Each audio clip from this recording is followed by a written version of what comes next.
Hello, I'm Dylan. And I'm Keon. And this is Inevitable, that podcast where we pick up a stick and think it's a gun, because this week we watched Objects in Space. Written by Joss Whedon. Directed by Joss Whedon. And aired on December 13th, 2002 on Fox. That was not the intro I think we wanted to go with, but that's A-okay. We're rolling with it. This episode is already a disaster, and we're already, like, not a disaster, but, like, this entire recording session has had some disaster foretelling elements to it. It's okay. Look. Here, we're going to pull back the curtain a little bit, you know? Ignore the man behind the curtain kind of thing, you know? This episode is going to be edited. You know, show notes will be written. There'll be a final product. And I think people forget, you know, that when they listen to these podcasts, that what they're listening to isn't exactly how it happened, you know. First off, we have a whole conversation before we even start recording. We've been here for half an hour before we even started recording. Yeah. We talk for like half an hour when we finish. I cut lines. From the episode. No, nobody else ever notices. Not even Keon notices that I just cut whole conversations and lines from the episode. That because of Skype's, I don't know, crappy internet protocol, you know, Keon's audio track and my audio track slowly desync over the course of the recording, so I have to resync them every so often. So like the actual reaction times between what I say and what Keon says and our reactions to each other is not accurate to real life at all. Basically what I'm saying is the entire podcast is a sham and an illusion. And held together by rubber bands and pre-chewed bubble gum. And dreams. Yeah.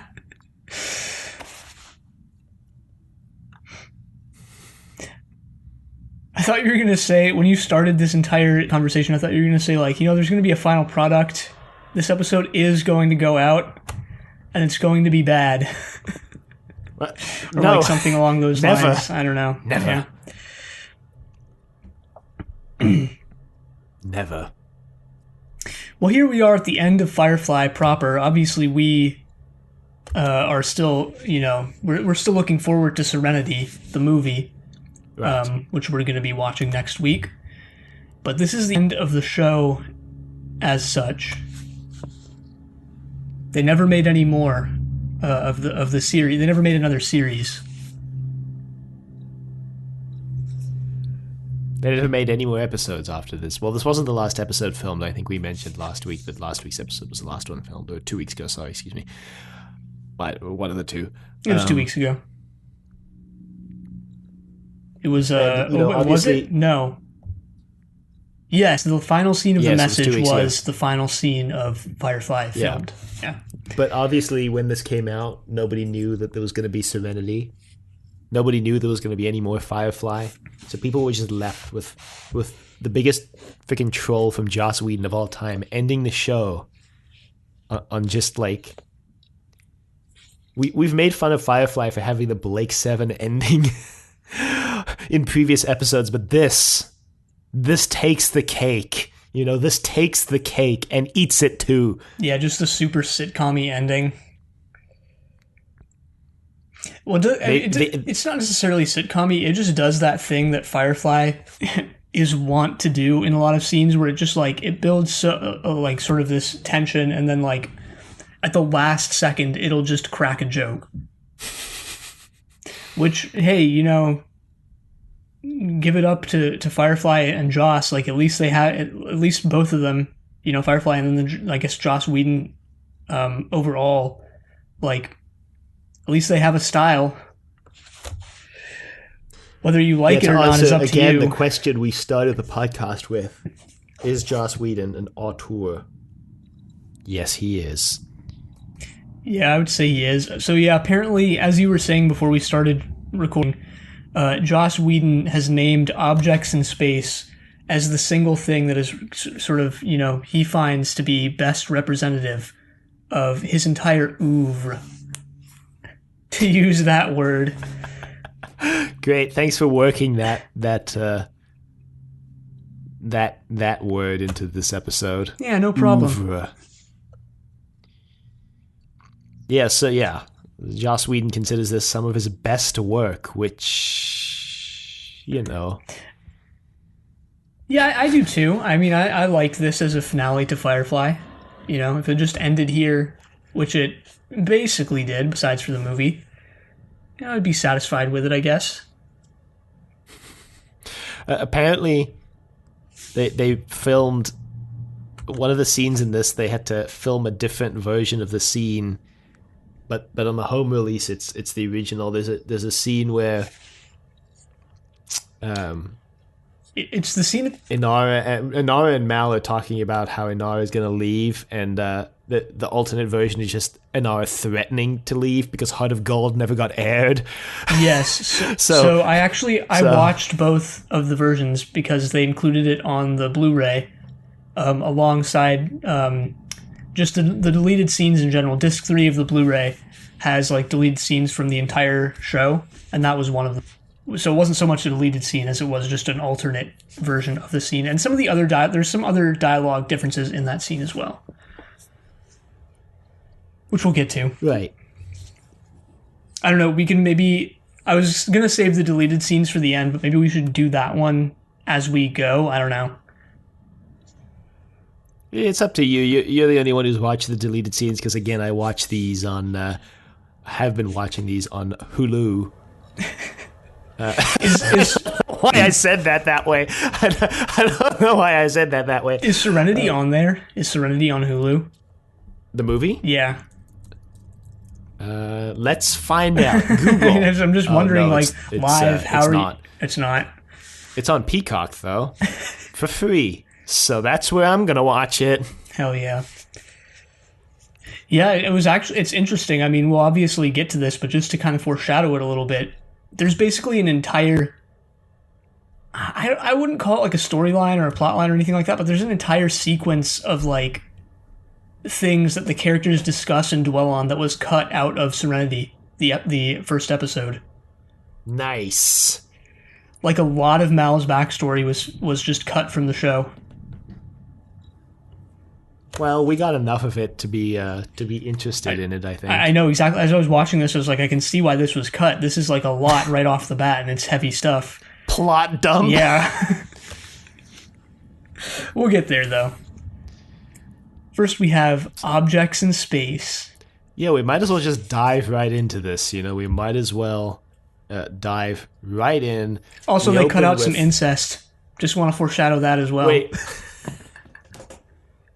You were right all along. All those times when I would like rail into you for like, well, you said River instead of Kaylee. Well, you know what? I have to admit, you were onto something. Wow. When I sat down to record today, opened Skype and called you to record today,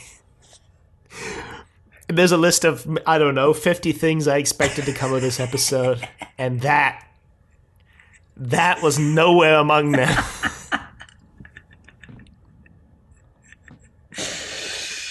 Just really want listeners to be hyped for the potential, like, I don't know.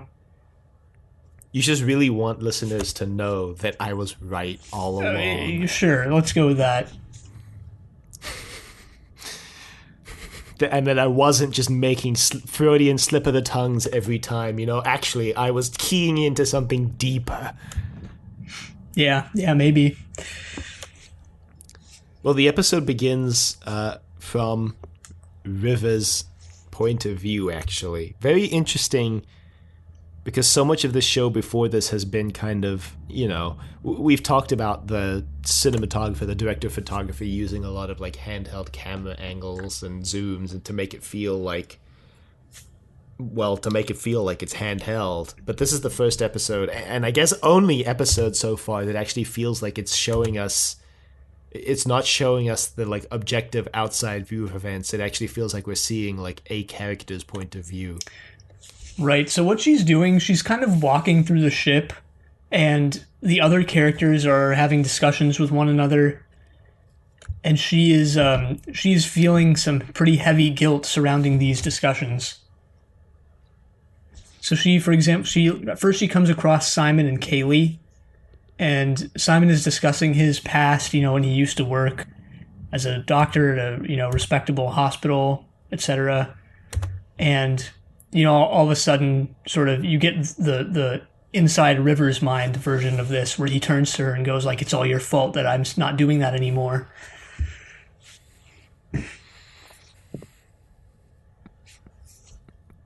I thought so. The first couple of things that she kind of hallucinates, I kind of thought were like lines from previous episodes, which I guess I only realized because this had the longest like previously on Firefly out of any episode yet, and it was really? just like it was a lot of scenes from Ariel. Pretty much every scene with River in it from Ariel was in that previously on. Nice. Just cram a full episode previously on Firefly and just play the entire thing.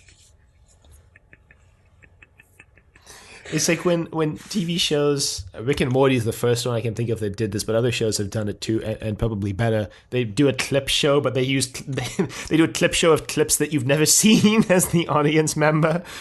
Nice.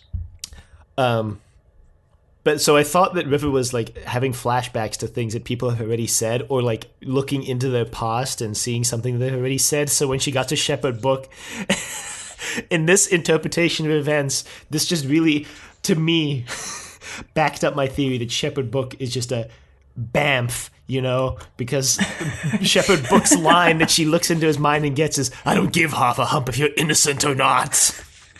Well, it is like, it is sort of this sequence where it's, especially because of what Mal says later, where he's like, "I'm pretty sure, River is psychic," where it's like, it's not clear if she's reading people's minds or if this is her, like, if this is in her mind and this is her interpretation, or if it's like some sort of mixture of both. It's just not clear, I think. Mm-hmm. But yeah, anyway, what you said happens. She happens across Jane and Shepherd Book, who by this point in the show have formed a sort of fast friendship, it seems, built around built around getting built, let's just say. Built around getting absolutely shredded. Yeah. Shepherd Book wants that Adonis body.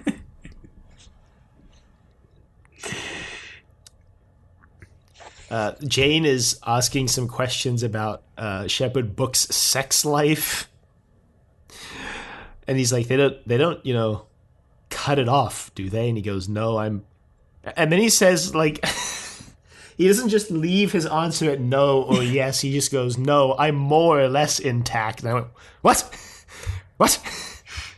Yeah, building the mystery of Shepherd Book even further. Just as a line from the main antagonist of this episode does later, like in a pretty big way, a way that's never expanded on. But that's okay, honestly.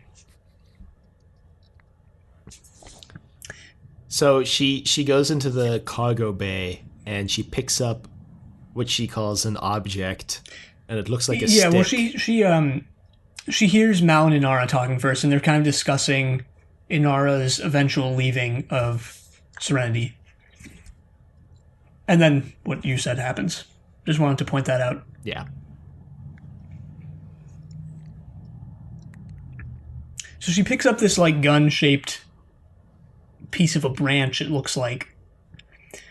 And, sort of the cargo bay is, and I guess in her eyes sort of covered with, I don't know, just leaves, autumn leaves and sort of foliage and dead fallen, dead flora. Yeah, basically.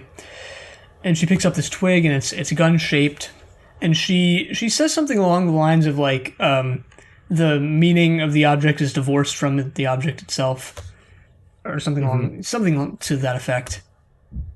And it's not actually a branch; it's a gun. Yeah, smash cut to everybody going, "Whoa, whoa, whoa, whoa, whoa, whoa, whoa, whoa, whoa, whoa, whoa, whoa, put the gun down, River. Just put it away." She's like, Put what away? It's a branch. And then Mal grabs the gun from her and goes, what the hell? Yeah, fully loaded, safety off. And I think Simon's like, well, it's not like she'll kill anybody. And Kaylee goes, well, about that. Flashback to that time she pulled a knife on Jane. Jane mentions that. He's like, knife. And they're like, yeah, she was just kidding around, though. No, so the scene that Kaylee is about to describe actually was also in the last time on Firefly. So thankfully, I didn't have to dig too deep into my memory to recover this scene.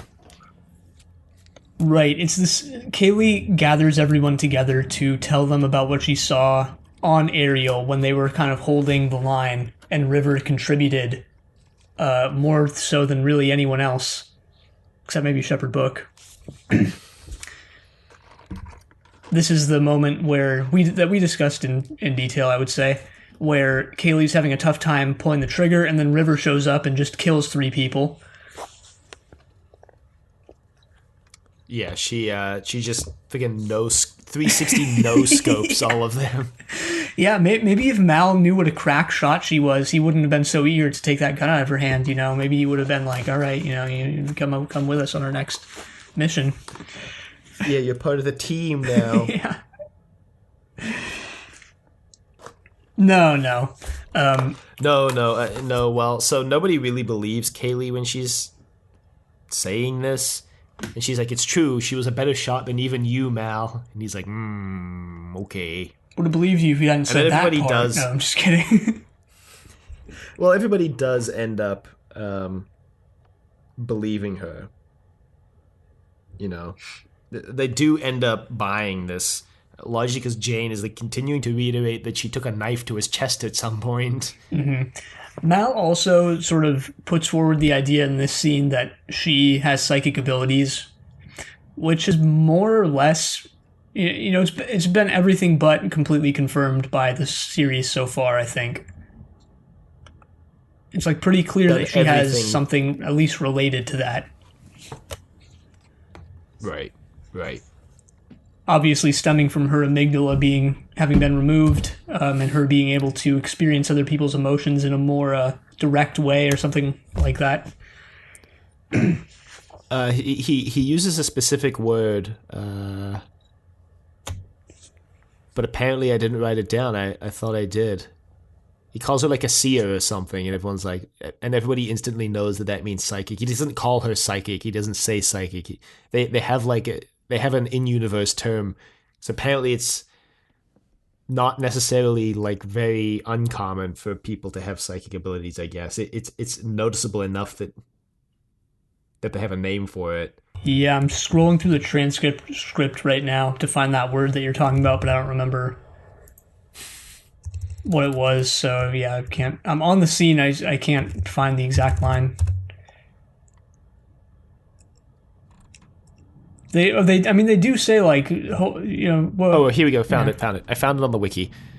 He calls her a reader. Yeah, they do say things. They do use the word psychic, and they say like so she can read minds and stuff like this. So she's basically saying she's a mind reader. The fact that they called her a reader. Where was I going with this? Reminded me that they introduced the Reavers. We saw them for one episode. They were implied to be a huge, massive cosmic threat, and we never saw them again. Maybe we will. There's still one story left. Well, okay, yeah, we do. Okay. Yeah, I remember enough of Serenity to know that they show up in Serenity. Yeah, it is true though. That, like, if you just watch the show, it does almost feel like they're being played up to be the big villains of the season or whatever, and then they're just not. Which is okay, I guess. I guess. Well, so Mal kind of chastises Simon, tells him to keep her under control, and then Wash goes off to pilot, and he notices he doesn't notice anything in particular. He just says that there's something weird going on with the engines right now. Right, and throughout the entire episode so far, we've been getting scenes of sort of a guy tailing Serenity, obviously up to no good as far as the crew is concerned. And in the scene where they're discussing River, he is outside the ship listening in, and River is below, directly below the kitchen area where they're discussing this, and she's also listening in. And there's sort of like a Shaun of the Dead-esque, double meaning, double entendre line where, like, I forget who says it and I forget exactly what the line was, where it's just like, oh God, what was it? Someone says, like, I'm not going to remember what it is. It's just, it was a line that was referring to River, but, like, it could also be taken as referring to this sort of bounty hunter who's on their tail, whose name we can just reveal now is Jubal Early. Yeah, the Firefly Wiki says, fun fact, trivia, it is interesting to note that Nathan Fillion is a descendant of Confederate Lieutenant General Jubal Anderson Early, which may be where the name came from. That's weird. So, there you go, I guess. Jubal Early is like a sort of Boba Fett type character here, flying a very Slave One looking spaceship. Yeah, it's like a mini Slave One, and just big enough for one person. It's got like the vertical orientation with the cockpit facing forward, like Yep. Firefly is. I was thinking about this recently. Not that it's too deep of a thought or anything, but it's like Firefly is sci-fi in the same vein as Star Wars, especially that like original trilogy, where it's more sort of mystical, less concerned with some of the things sci-fi tends to be concerned with, for better or worse. Well, I don't know. I think Firefly feels. Yeah, I don't know why this is actually, but Firefly feels more like it is in line with what we typically consider sci-fi. They even lampshade this in the episode because I think it's Wash who says, like, psychics, that sounds like something out of sci-fi, and then Zoe's like, you live on a spaceship, dear. Yeah, that was such a weird exchange. Joss Whedon at it again!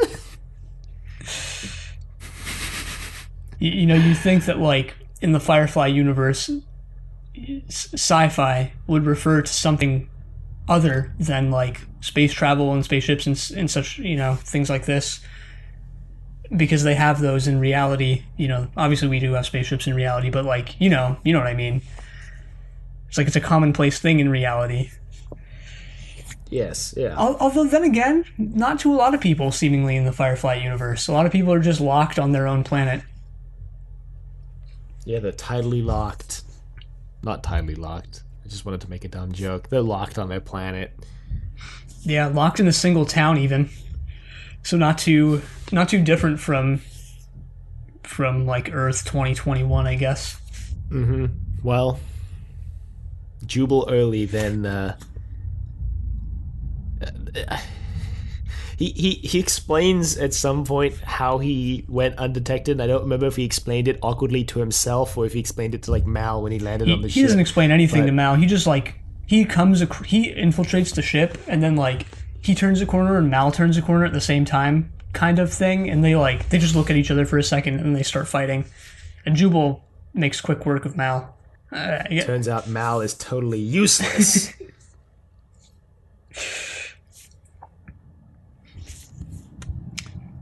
Well, I mean, it is important that, like, River is the one who's kind of in charge in this episode. Because, so far we've gotten this sort of idea that, like, all right, the crew is now, more than ever, they can't trust River. And what the rest of the episode is about to be is, like, them being put in a position where they have to trust her. Yeah, so Jubal Early lands on the ship, makes quick work of Mal, like we just said, and then goes to confront Kaylee in the engine room, and then says the most uncomfortable line of Firefly so far. Wait, well, first she's like, well, how'd you get on? He's like, maybe I came down the chimney, brought presents for everybody. And she's like, I don't. Mal's like right around the corner, and he's like, I've already taken care of Mal. And he's like, have you ever been raped? And she's like, what? What? Right, and Early he's sort of this. He's an interesting character. He delivers these sort of. I guess I don't know.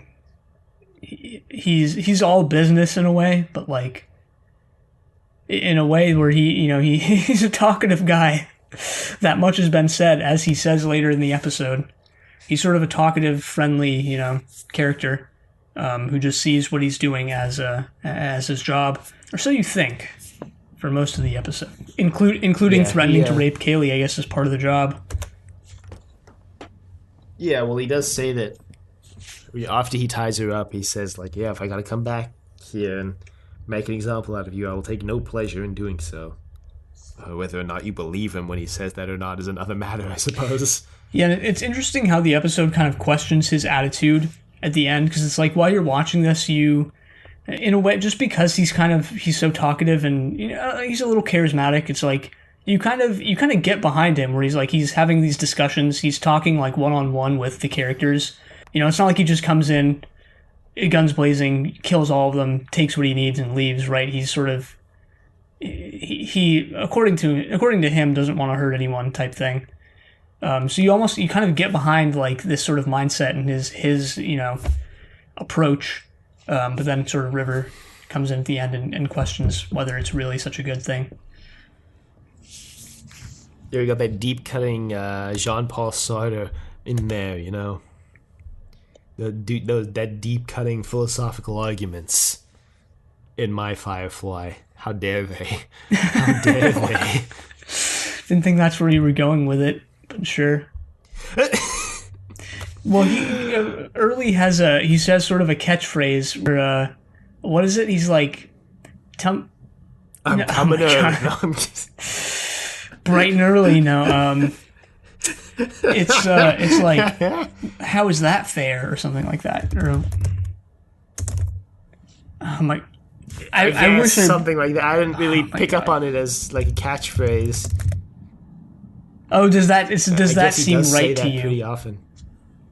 Oh yeah, I mean, I guess he does say that pretty often. I had never really picked up on it or decided on it as a catchphrase. He says it like 3 times verbatim.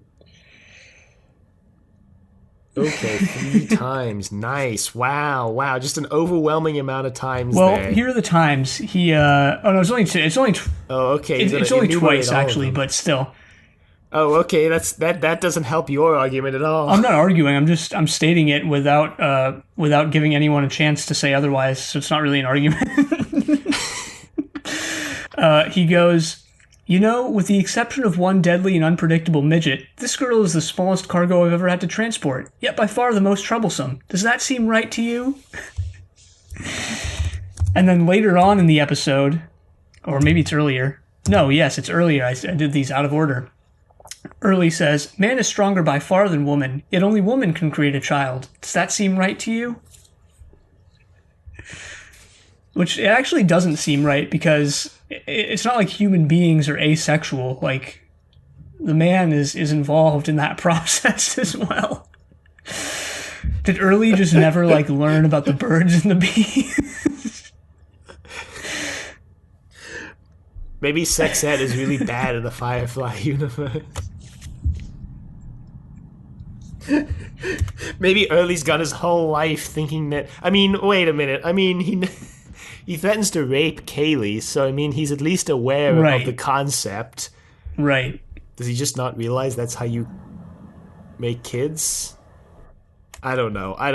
Look, I'm not here to dissect the sex lives of one-off guest characters. Right. We're here to dissect the sex life of not one-off characters like Shepherd Book, just as Jane was doing. Wow, thanks. Thank you. Thank you for that image. The episode sets it up, okay? It wasn't all me. I just took it to its logical conclusion. Yeah, you didn't have to, though. You really didn't have to.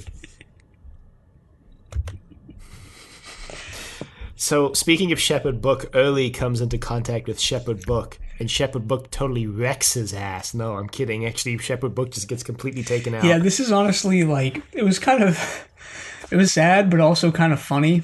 Where it's like Shepherd Book, he's up and about. Who knows what he's doing? Getting up to get a midnight snack. Who knows? He's walking around the ship after everyone has gone to bed. And we should mention that Early actually basically hacks into their into Serenity's systems and locks everyone in their room. I guess the reason why he confronted Kaylee before anyone else is because maybe he couldn't lock the engine room if that's where she is. That's what I thought, but whatever. Yeah, it doesn't really I think matter. so. But Shepherd Book is just kind of walking about, and he hears something, and he goes like, what is that? And he goes to check it out, but it's nothing, and he walks away, but then he hears it again, and he comes back, and he's like, all right, there's definitely something. He doesn't have any dialogue here, but this is just all physical acting. And then Early just swings down from the upper floor, and just kicks him right in the chest/stomach. Shatters his rib cage. Just completely annihilates his lungs with shards of bone. God damn. Yeah, I mean, he definitely had the wind knocked out of him fast, at the very least. But Shepherd Book, being the absolute unit he is, he survives. As far as we know. Unscathed. Well, we see him at the end of the episode, so Could just be a ghost, Objects in space. I guess. River's point of view. No, We've never seen any indication that ghosts are real in the Firefly universe, but, yeah, I guess. No, it's not. He's fine, besides the fact that he just gets knocked out here. He even has a great one-liner when he goes down. He goes, well, that was a revelation. No, he doesn't. Just to be clear, he doesn't.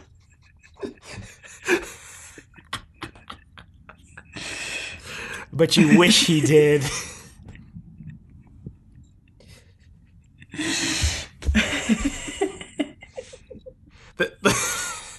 The amount of Bible-related one-liners I've given Shepherd Book, plus the random deep cuts into the 7 deadly sins of Gwen, makes me realize that I know a confusingly high amount of I almost said Christian lore. Yeah. That's what these, religions really are, just like Christian lore, Jewish lore, Buddhist lore. Are you up to date on the I don't know, what's another religion? On the Taoist lore? Have you downloaded the most recent version of the Bible, updated with new lore? Additional footnotes directly from the authors themselves.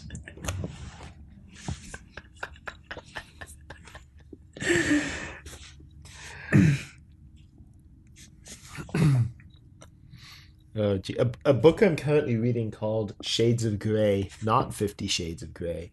The author on his website has a humorous section of the website that's update your copy of the book to version 2.1 now, and it's basically just an errata for the book, but it's written as here's what you need to do to upgrade your book. It's get a black pen, cross out this word on this page, replace it with this word, and it's congrats, you've upgraded your book to version 2.1. Yeah, it's pretty funny.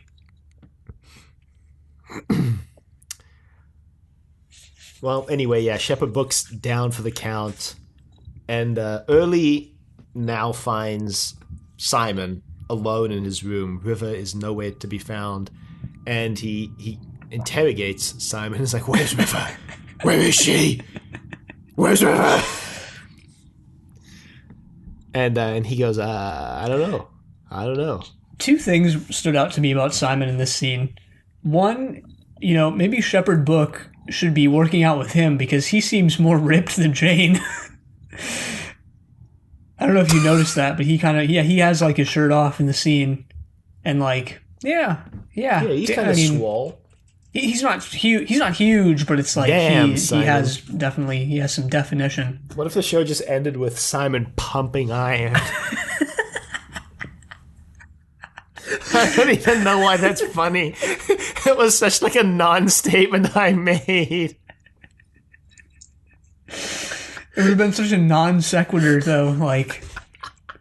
They just go like, so how about that early guy? Glad we dealt with him. And then it just cuts to like Simon just not even being spotted by anyone, just, Yeah, he's just whistling. lifting. And he's he's pumping iron, and the camera slowly pulls back, is slowly like panning away. Simon center shot, pumping iron, slow fade out. Directed by Joss Whedon. Fade into the ending credits, vocal rendition of the song. But no, anyway, so early again, and the other thing that kind of stuck out to me about Simon in this scene is that his mannerisms and his demeanor kind of match Early's, where he's sort of very calm about the situation. Again, probably if his life had zigged instead of zagged, or if he had been, born under different circumstances, he could have been sort of a more successful criminal mastermind than Mal, I think.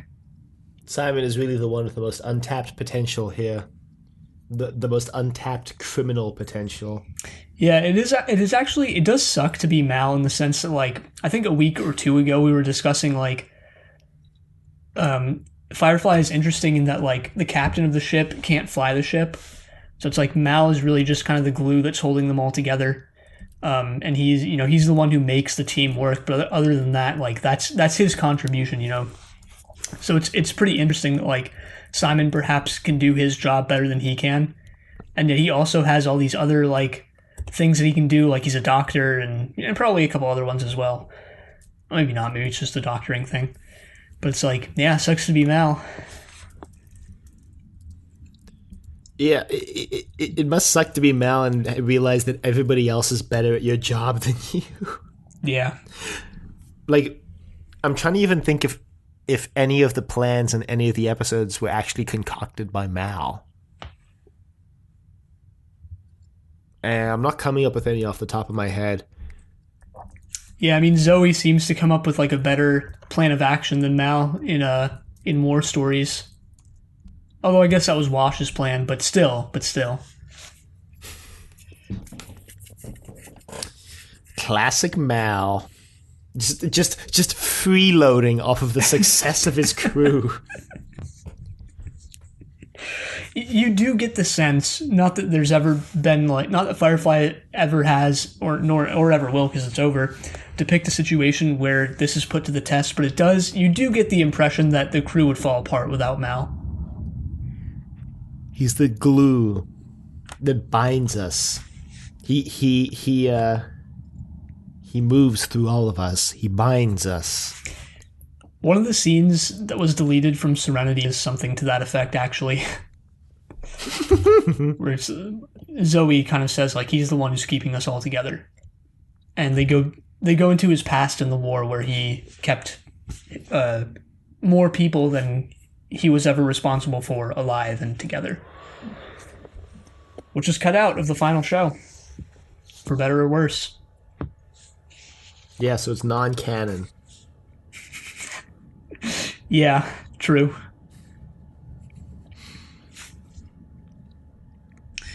Anyway, Simon says he's not going to help Early, and then Early goes like, oh, yes, you are, because the longer you're with me, the more chance you're going to have to catch me off guard. Simon's like, I guess. Fine. If I have to not die. He's actually like, just kill me now. So they wander through the ship for a while. Early kind of talks about his philosophy of, towards, I guess, life in general, which is sort of the diametric opposite of what River said at the beginning. He's in the cargo bay, so same exact situation where River picked up the gun, same place rather. And he goes like, look at this, people don't pay attention enough to the design of things. And he also talked about his gun in the same way. So even further linking it to the scene River earlier, but he goes like, people don't pay attention to the physicality of things and how, the design of them reflects what they are and their usage and such. Which is, it's actually interesting. We were talking about, this is just all off the cuff. I didn't come in prepared to say any of this. So, this could be wrong or fall apart, whatever. It's interesting that like we talk about Firefly being a more mystical series, kind of like Star Wars, not really overly concerned with the science aspect of science fiction, right? Where this episode is kind of setting up these two characters as like sort of diametric opposites along that spectrum, right? Where River, who is very literally later in this episode for a bit, this sort of incorporeal, again, I guess just to use that word, mystical figure, who says like, who contends that like, yeah, the design and the appearance and the physicality and the shape is divorced from what it means or its essence or what it is. Whereas Early takes a more scientific approach, and this is a scientific one because in physical science, like design is highly related to function, which is kind of what Early espouses, if that makes sense. Yeah, I think it makes sense. There was, I guess, along those lines, about setting up Early and River as being kind of opposites on the same spectrum. There was a scene. I'm not remembering exactly the scene, but it was kind of near the end. They kind of seemed to imply to me that Early was also psychic. Oh, really? I don't remember what the scene was now, but yeah, there was a scene kind of mid to late in the episode that to me kind of felt like it could be read as Early also being psychic. Huh, I didn't pick up on that. Was that him knowing that River was on his ship? No, there was something specific that made me go, maybe he's psychic, but of course, I didn't write it down. Anyway, yeah, they continue walking around for a bit. They don't find anything. They go into Inara's shuttle, and Early kind of threatens Inara as well. That's where he has that line, only woman can create a child. Does that seem right to you? Inara's sitting there like, what? What? Yeah, this is another one of those lines that like I think people took way out of context and probably probably went in a way overblown direction with, where it's like Early, he seems to be a pretty big misogynist, which is maybe why people deemed Joss Whedon a feminist for some reason, which is like, all right, well, if he's depicting these villains as misogynist, then that means therefore that he's the opposite of that, which isn't necessarily true. Yeah, there's a lot of logical leaps that get slithered away into that step there.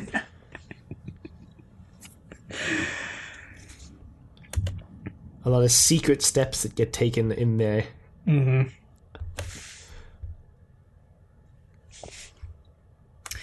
Well, they make it to the bridge, and Early is getting fed up with not being able to find River. Not to worry, because she comes through on the PA system. Hello, it's me, River. By which I mean it's actually Serenity.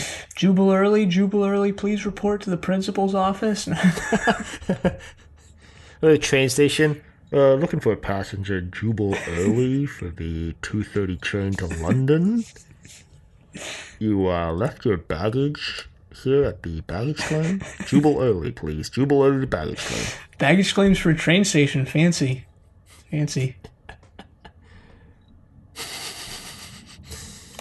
Well, hey, Jubal Early uses only the toppest quality train stations. I'd believe it. Anyway, yeah, River comes over the intercom system, and she basically explains that she is now an incorporeal, sort of soul or something like that, who is merged with Serenity.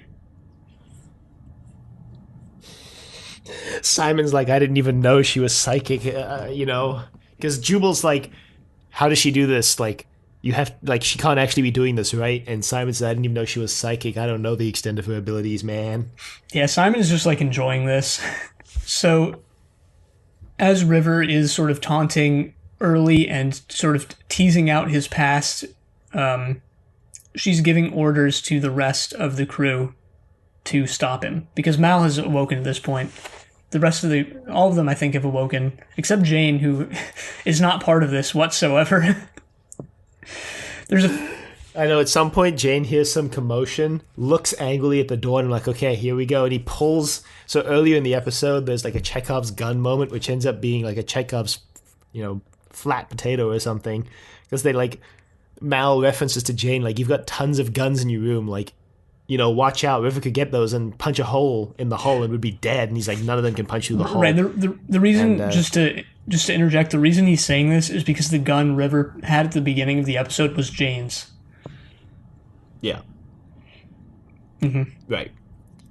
But anyway, yeah, so he hears the commotion. He rips off like a tarp covering his guns, and you're like, okay, here we go. And then he just uses it as a blanket and rolls over. Yep. But yeah, the rest of the crew is up and about, and River is giving them orders as to how to deal with this thing, the situation. Mm-hmm. And she tells Early, Early explains, like, I'm all business and all this stuff, and River's like, I don't think that's entirely true, Early, I'm looking into your past right now, I'm looking at your file, and it says you used to torture animals. He's like, what? There's a really, like, on the same line of thought, River then says something like, yeah, you're like a really violent person. He's like, well, it's just part of the job. And she says, well, that's why you took the job. Right. So sort of insinuating / flat out stating that, he's not as all business as he maybe puts up a front towards being. She does eventually reveal that she's on Early's ship, and he goes, ah! His like entire mood changes. He thinks he's in control, and then all of a sudden he's not, and he's like, like panicking. Right. I mean, yeah, it makes sense, I guess, right? The ship is sort of his livelihood, seemingly. I mean, his whole life is on that ship. Mm-hmm.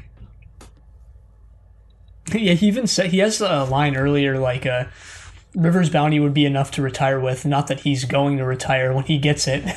Well, anyway, how things end up is Simon eventually does catch Early off guard, but he does end up getting shot, which is sort of it's sort of payoff for a conversation that we skipped earlier on in the episode when they're in the med bay, and Early, I think this is actually maybe another instance where he says, does that seem right to you? Or he says some version of that, which is maybe not exactly the same, which is why I didn't find it in the transcript. But anyway, he says, like, when psychiatrists or psychologists, whatever, when they are getting their licensing, they have to be psychoanalyzed. So why is it that surgeons like you don't have to, like, take a bullet or get one of their limbs amputated type thing? Which is also actually playing off a conversation Mal had with Simon when he was telling him to make sure that River wasn't going to get into any of the guns, because he's like, you're the doctor. If you get shot, who's going to patch you up? Zoe, it turns out.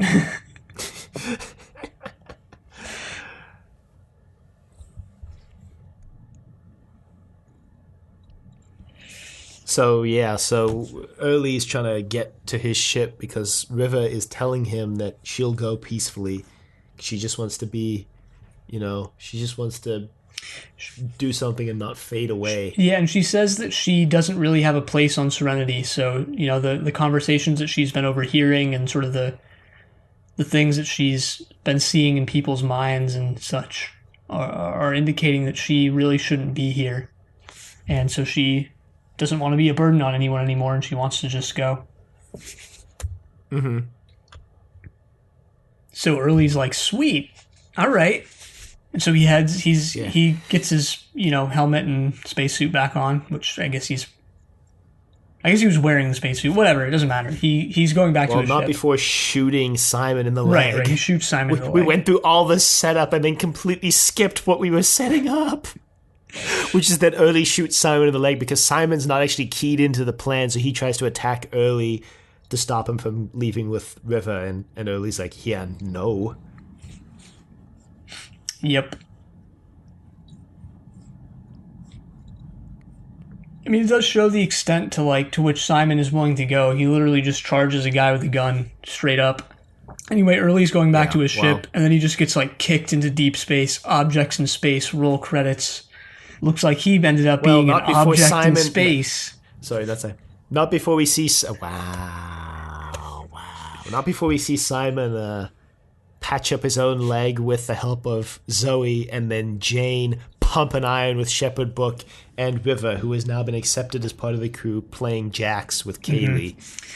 And as River comes back from Early's ship, Mal is, he and her have sort of a little heart-to-heart, and he welcomes her back onto the ship. Right. And then you think it's over, but cut to Early going, record scratch. You're probably wondering how I ended up in this situation. I know. The entire show ends, the final thing you see in Firefly, barring Serenity, is a shot of Early floating in space going like, well, this sucks. No. His actual line is even better. He just goes, well, here I am. Oh God, Keon's dying. The line was too much for him. Yeah, probably about to die from a lack of oxygen very shortly, and he just goes like, yep. Go like Goofy or something like that.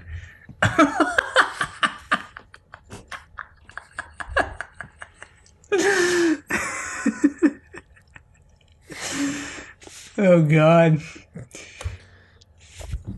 Reminds me of those, I'm just bringing this up for an opportunity to link these in the show notes because I can't believe they exist. Those, diss tracks that people record, but they're from the perspective of, of a Disney character like Goofy or Mickey. Wow. They do it in the voice. Thanks for reminding me of this thing that you actually showed, that you introduced me to. It's so weird. It's so weird. I'll put some in the show notes. They're definitely an experience. One you might not want to have. One you might go your whole life without having, you might say. One that you might wish you had gone your whole life without having. Right, that's what I was trying to say. I just failed at every turn to say it. Welcome to Inevitable, a classic sci-fi podcast.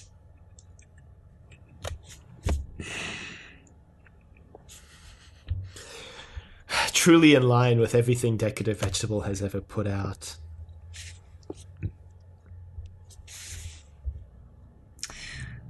Well, the show is technically over. It doesn't really feel like it is because we still have a week to go and we're still watching the movie. So I guess we're going to save all retrospective type stuff for then. Yeah, probably. Even though it's going to be a hella long episode. But it's fine. It's fine. Well, it's the final episode of this season of Inevitable, so that's how it has to be. All right, okay, I want to hear about this incest. All right, so we're going to go into the deleted scenes, I guess? That quote of me saying that's out in the universe now, but continue. All right, so the final behind-the-scenes / bonus feature thing that I had yet to watch on the Blu-ray that I bought was the deleted scenes. Now, interestingly enough, or I guess unfortunately enough, there were a bunch of features on the Blu-ray that I ended up not watching because they were commentaries, right? So commentaries over the episode, which I didn't want to watch, obviously, because because we're doing this podcast, so you wouldn't want to watch a commentary version. So unfortunately, I don't have the information from any of those. But the final thing, besides those, was these deleted scenes. I'm just going to go in order that they put them in, I guess. So there were 4 of them. 2 of them were from Serenity, and then 2 were one was from Our Mrs. Reynolds, and 1 was from this episode, which we talked about before. Kind of. So yeah, I guess just going in order here, there was a scene in Serenity of it was basically an expanded scene / sequence of that war zone, at the beginning, how it all starts. And if you remember back to Serenity, that scene was pretty succinct. You don't really get much information other than Mal and Zoe, or the characters we come to learn are Mal and Zoe, are getting carpet bombed. But in this scene, you see that there are a lot more people. Mal is sort of acting as the leader of this large amount of people, and they are waiting. You get through dialogue that they are waiting for med ships, and that the med ships are finally here. And later on in Serenity, there was going to be another scene, a pretty long one actually, so if you remember, Kaylee was knocked unconscious in that episode, and Simon and Shepherd Book in this scene are in the med bay, and they're discussing the name of Serenity. Simon says it's like the name is ironic, because they're these outlaws, yet their ship is named Serenity, and Shepherd Book goes like, no, I don't think so. I don't think it's I think Serenity is perhaps something that we, if we stick around on this ship, may in fact find. And this prompts Simon to use a little electronic encyclopedia thing that reads out text in sort of a Microsoft Sam-esque voice, or whatever the female Microsoft Sam was called, I forgot. But sort of a robotic voice reminiscent of like digital helper programs of the early 2000s. Or text-to-speech, rather. But anyway, the point is he looks up Serenity in this encyclopedia, and he finds the Battle of Serenity. So I forget if the actual episode Serenity ever said that it was named after the battle, or if that came later. But I want to say it came later. Yeah, I do too, but if this deleted scene had come to pass, it would have just been straight up in the first episode where you find out that it was named after the battle. And the encyclopedia is sort of giving this textbook definition of what happened. And then Zoe walked in. She's like, you're not going to get the full story from that thing, And he goes like, oh, really? And so they kind of sit down and she discusses it. She says like, when the ceasefire occurred, she and Mal and hundreds of other people were abandoned by both sides. They were left basically to die. And Mal kept them together. And they had to wait forever and ever and ever for someone, I guess the Alliance, to finally send medical ships to help them. And it was Mal who helped them pull through and really pulled more weight than he was ever expected to pull. And that's why she follows him and trusts her life to him.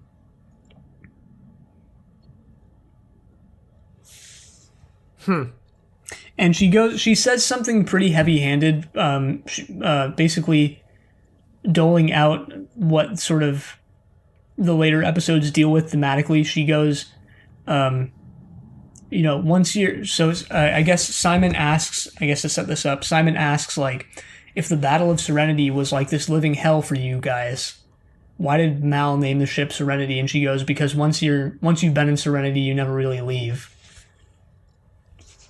So it's like, oh, damn. Huh. Deep. I'm 14 and this is deep. Well, it is setting up sort of what the message was kind of getting at, and what other episodes kind of get at as well, which is like they're still living, like Mal and Zoe especially are still living out this, it's as if the war never ended for them. Yeah, we've talked, before about how this show just feels like Mal and Zoe working through their PTSD. Yeah.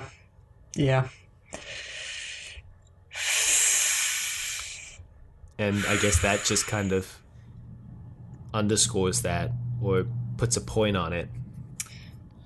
Yeah, it's interesting. I mean, obviously we've brought up Cowboy Bebop in relation to Firefly multiple times because it's a very obvious comparison, and it actually came out around the same era, a little older. I think it's 4 years earlier, in 1998.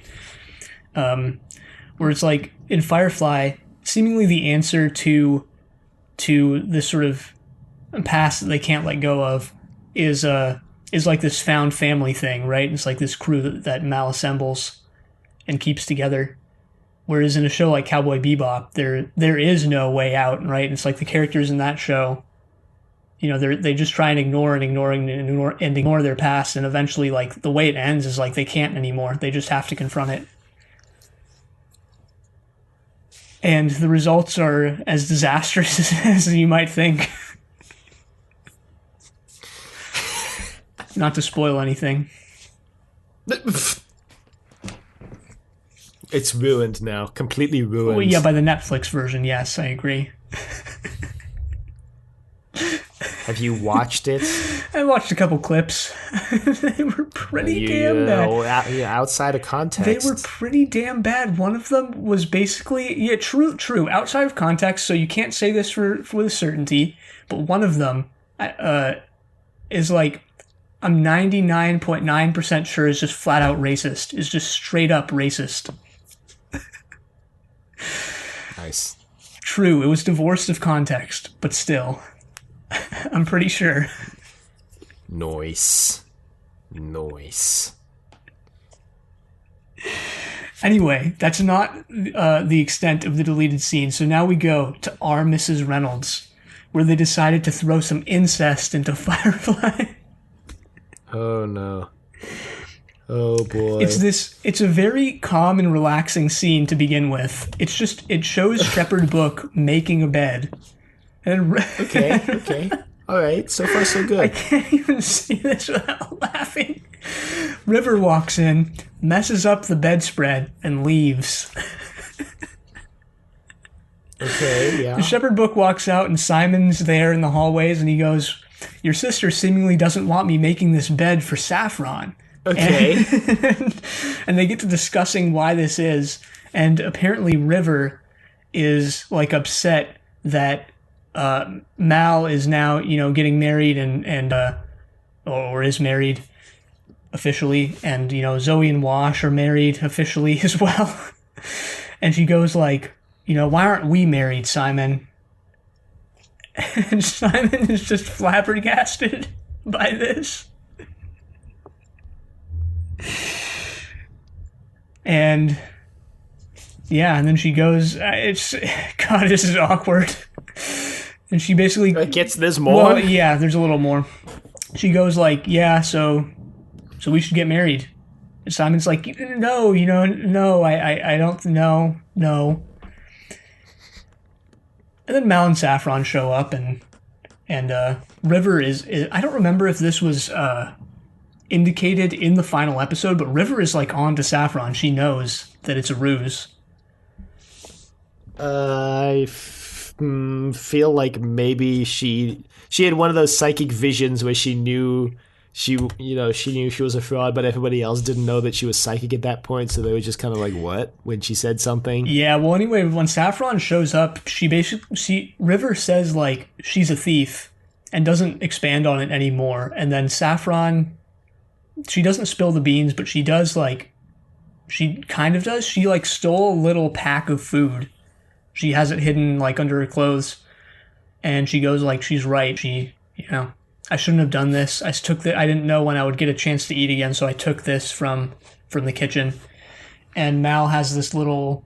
He gives her a little lecture saying, like, no one who ever begged and groveled like you're, kind of doing, ever survived out there. We're going to drop you off on this planet, because if you remember, that's what they were going to do. And you need to find out how to make your own way for yourself without begging for handouts or taking from behind people's backs. Kind of ironic, I guess, based on his profession, but that's what he says to her. I guess it's good advice. And yeah. The scene ends with River... God, I almost don't even... I was going to not explain this, but it's part of the scene.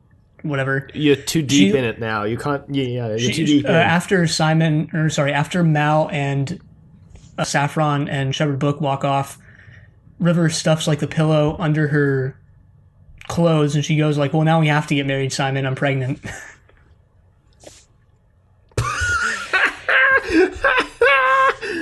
Yep. What? I wish I was making this up.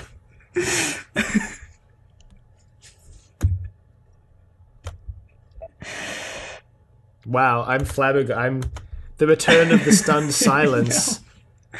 This really is Blake 7 all over again. We mentioned the similarities, but they went even further. Because if you remember, one of the only romantic relationships on Blake 7 was incest. It was like Blake's second cousin. It was his first cousin. It was Blake's first cousin.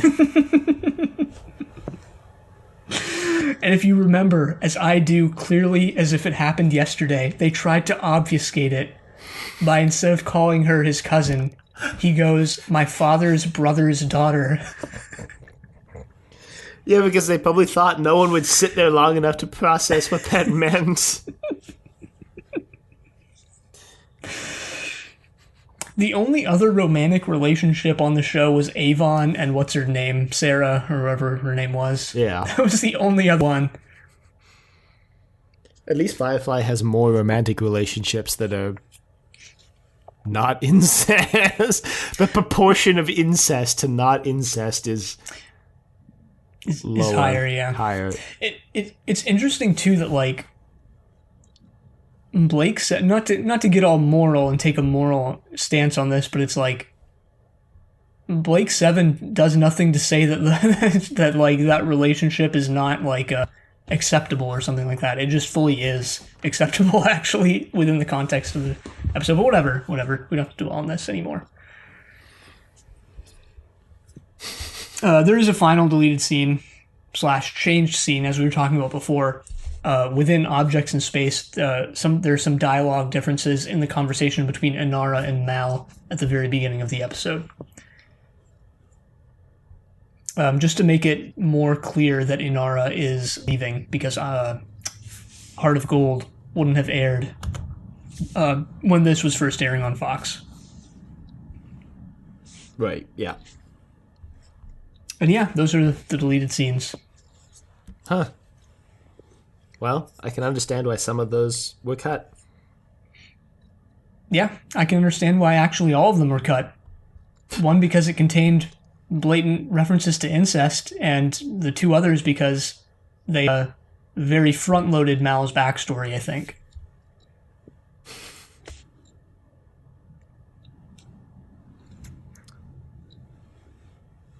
Yeah, well, some of those things in Mal's backstory you might not even still know for certain on the show, but yeah, and it gets into like the Prisoner 2009 territory where we were watching all the deleted scenes as they happened or as we watched the episodes, and we got very confused, if I remember correctly, at like kind of trying to parse what actually happened in the show versus the deleted scenes. yeah, I remember in our final episode we were like, "Oh yeah, this happened. Wait, was that a deleted scene or did that actually happen?" Mm-hmm. And that was actually that was made worse by just like the nature of that show. I don't think with Firefly it would have been as bad. But yeah, whatever. Yeah. Eh.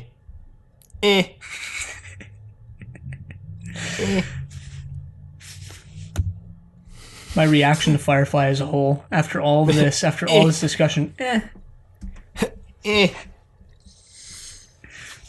Well, I don't really have anything else to say about Objects in Space, actually, except that, yeah, I actually remember now. The one thing I wanted to say was that I was kind of hoping this episode would... I mean, like you said before we started recording, thematically it continues from that opening scene where, like, you know, with the crew distrusting River and then eventually coming to accept her as one of their own by the end of the episode. But I was really hoping that this episode was just going to, like, be about River not being able to trust her mind, hallucinating things, and them having to, like, solve that problem. You know? Like, I thought it would be really interesting to have an episode from River's perspective where she doesn't know what's real and what isn't, and everybody else is trying to, like, figure out how to help her.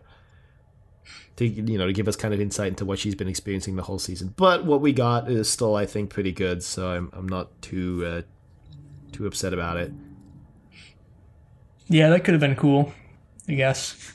I mean, obviously, like you said, the final episode just goes a completely different direction, so... Yeah. Were there any Western things in this? I don't really think there were, to be honest. Not that I could really think of. Yeah, not. So I guess all that's left to discuss is Early and the actor who plays him. That's me. That's my cue. Richard Brooks plays Jubal Early. Still acting today. In a TV show called The Rich and the Ruthless. He's got some other roles. Chicago PD. He was in Bosch for 2 seasons. He had a recurring role. The Blacklist. The Flash. Chicago Justice. Elementary. Person of Interest. Lie to Me. Law and Order. The original Law and Order. NCIS. Firefly, obviously. Good versus Evil. TV something, a movie called Johnny Be Good. ER, Memphis. And that's pretty much everything. Oh, he was also in Teen Wolf. Wow. The movie, 1985. The one with Michael J. Fox. Yeah. Interesting. Nice. Pretty interesting career. Quite a varied career there. Going from, there's a lot of variety. That's actually what I wanted to say. A lot of variety. Yeah, well, guess I'm pretty much out of things to say.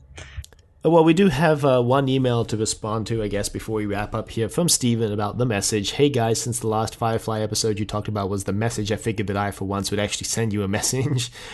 I think you guys should totally talk about Cowboy Bebop for a future season if inevitable. I'd even rewatch it alongside the season. It might not necessarily be a show listeners would expect from Inevitable given prior ones, but I think the podcast needs to keep branching out until it's no longer recognizable, save for your guys' voices. Also, maybe live-action Cowboy Bebop after the anime. The clips I've seen are pretty cringe, but it's probably still better than Lexx. Honestly, you guys talking about the live-action show would probably be the only reason I'd actually sit down to watch it. Cheers, Steven. Nice. Yeah, you bring up a good point, Stephen. We have watched Lexx, putting everything else, probably, that we could potentially watch above it. That's true. We can no longer be like, we're not going to watch that because it's bad, because...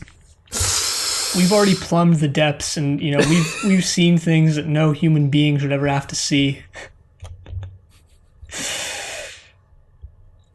Yeah, that's true. It's true.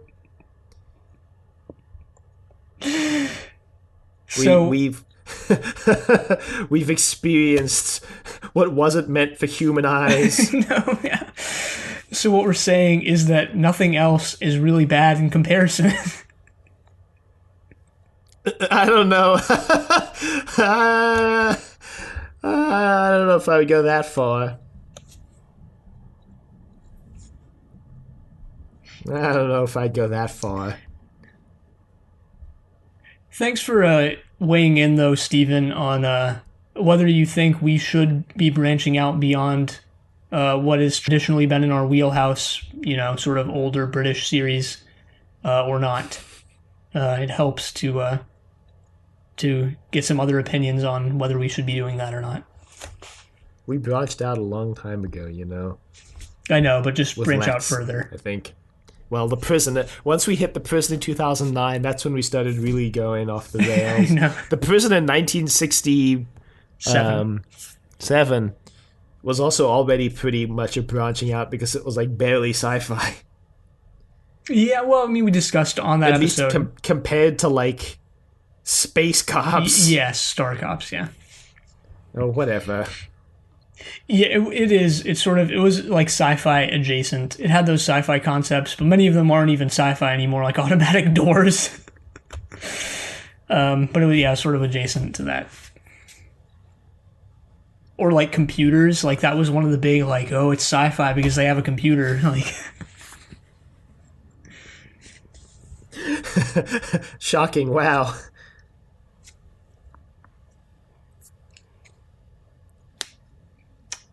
Yeah, well, that's the end of this episode, I think. Thanks again for reaching out, Stephen. Always good to hear from you. And if anybody else would like to reach out, we have one episode of Firefly left, so be sure to get your thoughts in, when you can. You can reach us at thedoctor@decadavegetable.com. Questions, comments, concerns, anger, rants, love letters, your thoughts on Firefly. You can check us on YouTube at Inevitable. Try that whole thing again. You can check us out on YouTube at Decade of Vegetable. You can find us on any podcasting platform at Inevitable, a classic sci-fi podcast. And be sure to leave a rating if you like the show. Check us out on Facebook, Trust Your Doctor. Like us on Facebook. Also check us out on Twitter at TYD Podcast. Follow us on Twitter. And next time, we're going to be watching the finale to Firefly, Serenity, the movie. But until then, the end.